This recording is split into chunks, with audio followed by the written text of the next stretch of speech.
ಇವತ್ತು 75ನೇ ಸ್ವಾತಂತ್ರ್ಯೋತ್ಸವದ ಸಂಭ್ರಮ.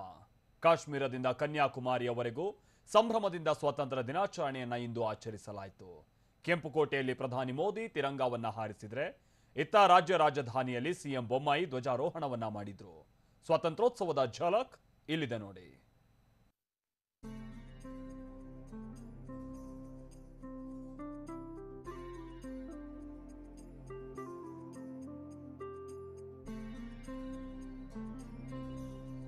ಸ್ವಾತಂತ್ರ್ಯ ಸಂಭ್ರಮ. ದೇಶದೆಲ್ಲೆಡೆ 75ನೇ ಸ್ವಾತಂತ್ರ್ಯೋತ್ಸವದ ಹಬ್ಬ. ಸ್ವಾತಂತ್ರ್ಯೋತ್ಸವ ಅಂದ್ರೆ ತ್ಯಾಗ ಬಲಿದಾನವನ್ನ ಸ್ಮರಿಸೋ ದಿನ, ಕನಸಿನ ಭಾರತದ ತೇರನ್ನ ಎಳೆಯೋ ದಿನ.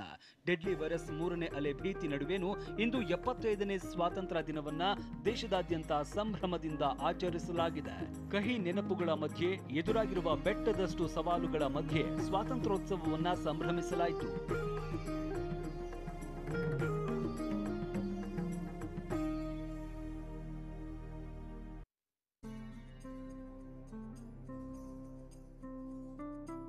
ಕೆಂಪುಕೋಟೆಯಲ್ಲಿ ಪ್ರಧಾನಿ ಮೋದಿ ಧ್ವಜಾರೋಹಣ.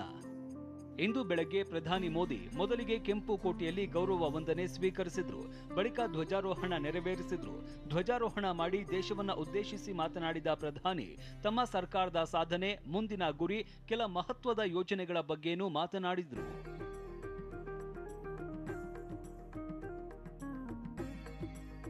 ದೇಶವನ್ನುದ್ದೇಶಿಸಿ ಮಾತನಾಡುವ ವೇಳೆ ಮೋದಿ ತಮ್ಮ ಕನಸಿನ ಪ್ರಧಾನಮಂತ್ರಿ ಗತಿಶಕ್ತಿ ನ್ಯಾಷನಲ್ ಯೋಜನೆ ಬಗ್ಗೆ ಮಾತನಾಡಿದ್ರು.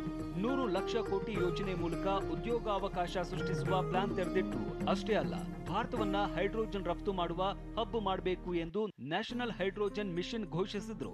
ಇದೇ ವೇಳೆ ಕಾರ್ಯಕ್ರಮದಲ್ಲಿ ಭಾಗಿಯಾಗಿದ್ದ ಒಲಿಂಪಿಕ್ಸ್ ಅಥ್ಲೆಟ್ಗಳನ್ನ ಖುದ್ದು ಚಪ್ಪಾಳೆ ತಟ್ಟಿ ಕೊಂಡಾಡಿದ್ರು. ಮಾಣಿಕ್ ಷಾ ಮೈದಾನದಲ್ಲಿ ಸಿಎಂ ಬೊಮ್ಮಾಯಿ ಧ್ವಜಾರೋಹಣ. ಇನ್ನು ಬೆಂಗಳೂರಿನ ಮಾಣಿಕ್ ಷಾ ಪರೇಡ್ ಮೈದಾನದಲ್ಲಿ ಸಿಎಂ ಬಸವರಾಜ ಬೊಮ್ಮಾಯಿ ಧ್ವಜಾರೋಹಣ ನೆರವೇರಿಸಿದ್ರು. ಬಳಿಕ ಮಾತನಾಡಿದ ಬೊಮ್ಮಾಯಿ ತಮ್ಮ ಸರ್ಕಾರದ ಕೆಲ ಮಹತ್ವದ ಹೊಸ ಯೋಜನೆಗಳನ್ನ ಘೋಷಿಸಿದ್ರು. ಅಮೃತ ಗ್ರಾಮ ಪಂಚಾಯಿತಿ ಯೋಜನೆ ಮೂಲಕ ಗ್ರಾಮದಲ್ಲಿ ಬೀದಿ ದೀಪ, ಕುಡಿಯುವ ನೀರು ಪೂರೈಕೆ, ಗ್ರಂಥಾಲಯದ ವ್ಯವಸ್ಥೆ ಬಗ್ಗೆ ಪ್ಲಾನ್ ಬಿಚ್ಚಿಟ್ರು. ರೈತ, ನೇಕಾರ ಮತ್ತು ಮೀನುಗಾರರ ಉತ್ಪನ್ನಗಳ ಮಾರಾಟಕ್ಕೆ ವಿಶೇಷ ಪ್ರೋತ್ಸಾಹ ಯೋಜನೆ ಬಗ್ಗೆನೂ ಮಾಹಿತಿ ನೀಡಿದ್ರು. ಅಮೃತ ಗ್ರಾಮ ಪಂಚಾಯಿತಿ ಘೋಷಿಸಿದ ಸಿಎಂ ಬೊಮ್ಮಾಯಿ ಆಯ್ದ 750 ಗ್ರಾಮ ಪಂಚಾಯಿತಿಗಳಲ್ಲಿ ಬೀದಿ ದೀಪಗಳನ್ನು ಅಳವಡಿಸಲಾಗುವುದು, ಪ್ರತಿ ಮನೆಗೆ ಕುಡಿಯುವ ನೀರು ಪೂರೈಕೆ ಮಾಡಲಾಗುವುದು, ಗ್ರಾಮೀಣ ಭಾಗದ ಶಾಲೆಗಳನ್ನ ಸಮಗ್ರ ಮೂಲಸೌಕರ್ಯದೊಂದಿಗೆ ಅಭಿವೃದ್ಧಿಪಡಿಸಲಾಗುವುದು ಅಂದ್ರು. ಇನ್ನು ಅಮೃತ ಗ್ರಾಮೀಣ ವಸತಿ ಯೋಜನೆ ಘೋಷಿಸಿದ ಸಿಎಂ ವಸತಿ ರಹಿತ, ಆಶ್ರಯ ರಹಿತರನ್ನ ಗುರುತಿಸಿ ವಸತಿ ಸೌಲಭ್ಯ ನೀಡಲಾಗುವುದು ಅಂದ್ರು. ಜೊತೆಗೆ ಅಮೃತ ರೈತ ಉತ್ಪಾದಕ ಸಂಸ್ಥೆ ಯೋಜನೆ ಘೋಷಿಸಿದ ಬೊಮ್ಮಾಯಿ ರೈತ, ನೇಕಾರ ಮತ್ತು ಮೀನುಗಾರರ ಉತ್ಪನ್ನಗಳ ಉತ್ಪಾದನೆ, ಮಾರಾಟಕ್ಕೆ ವಿಶೇಷ ಪ್ರೋತ್ಸಾಹ ನೀಡೋದಕ್ಕೆ ಸಂಸ್ಥೆಗಳನ್ನ ಆರಂಭಿಸಲಾಗುವುದು. 750 ಅಮೃತ ರೈತ ಉತ್ಪಾದಕ ಸಂಸ್ಥೆಗಳನ್ನ ಸ್ಥಾಪಿಸಲಾಗುವುದು.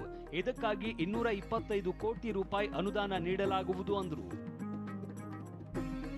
ಇನ್ನು ರಾಜ್ಯದ ಎಲ್ಲಾ ಜಿಲ್ಲೆಗಳಲ್ಲೂ ಸ್ವಾತಂತ್ರ್ಯ ದಿನಾಚರಣೆಯನ್ನ ಸಂಭ್ರಮದಿಂದ ಆಚರಿಸಲಾಯಿತು.